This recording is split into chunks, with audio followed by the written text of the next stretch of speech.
I just first want to talk a little bit about the Green Door Initiative, and we're in the city of Detroit headquartered. Our work is to ensure that every person is environmentally literate and capable of practicing and promoting a sustainable lifestyle, regardless of race, regardless of zip code, and regardless of income. Let's start first with the definition of environmental justice, just the fair treatment of people of all races, cultures, and income with respect to development, implementation, and enforcement of environmental laws, regulations, programs, and policies. It is the fair treatment that means no racial, ethnic, or socioeconomic group should bear a disproportionate burden or share the negative environmental consequences resulting from the operation of industrial, municipal, and commercial enterprises, and from the execution of federal, state, local, and tribal programs. And we're really fighting and striving against environmental racism. Not that the environment is racist, but policies that are in place have disproportionately put underserved, underrepresented communities, mostly people of color, and the poor in positions where they're bearing the greatest burden for environmental policy decisions that negatively impact the quality of their lives. I also like to acknowledge someone, his name is Xavier Joe, and he had a real impact on me because they were reporting that he had passed away in his mother's arms because he could not breathe.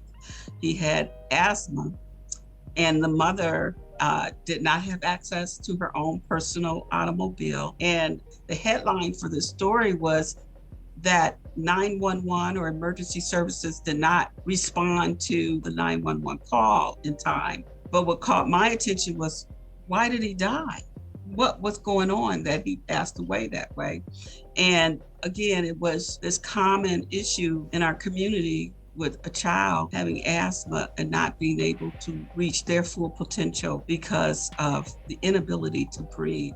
You may know this. I just want to help us all get on the same page here. And this is just kind of where we stand in the city of Detroit when it comes to disproportionate burdens of pollution. For those who don't know how this impacts our ability to breathe, let's just give you a little insight. So emissions from coal-fired power plants, they produce these very, very tiny particles, and these particles, they actually enter into the respiratory systems, our lungs, and it's very difficult for our lungs to process these very tiny particles, and they get embedded into the lungs, and then that is a trigger and a cause for asthma.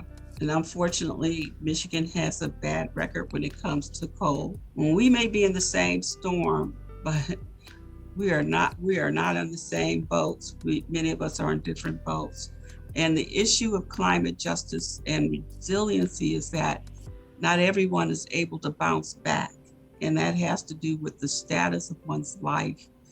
So these are just an image. This is an image of last year's huge storm. So what I mean by we are not all in the same boat is that first storm that occurred in June knocked all that power out and whatever for 200,000 people, whatever.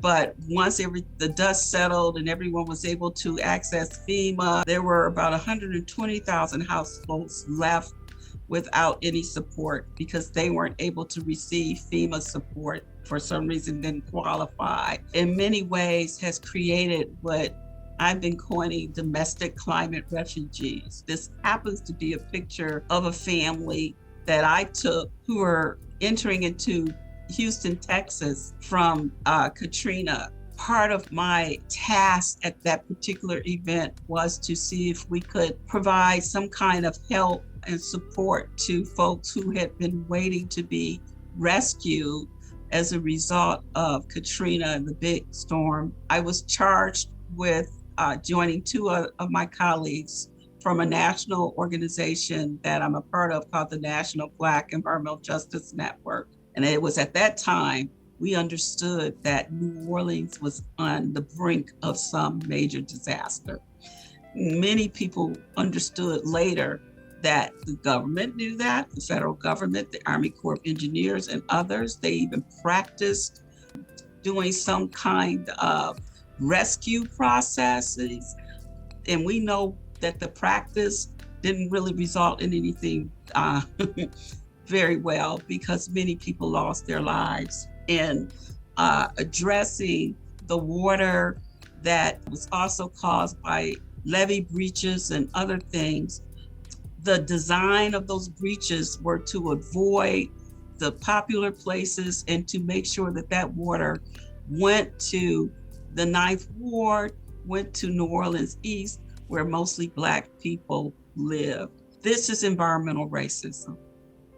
This is the result of policies and decisions that have long-term impacts on people.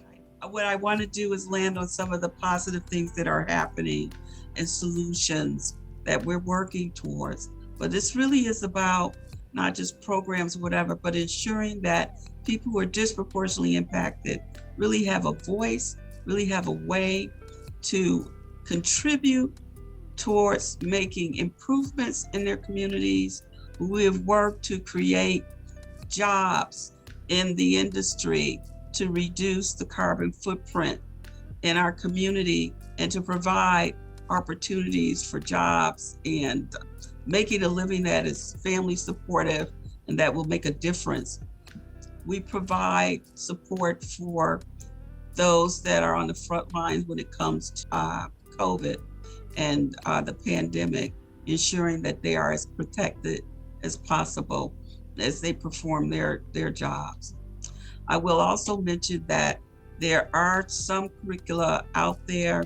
I was fortunate enough to help contribute to the environmental justice curriculum that was funded and supported by the National Institutes of Environmental Health Sciences. Finally, I'll say that our job really is to restore hope in a people while we provide help to the planet.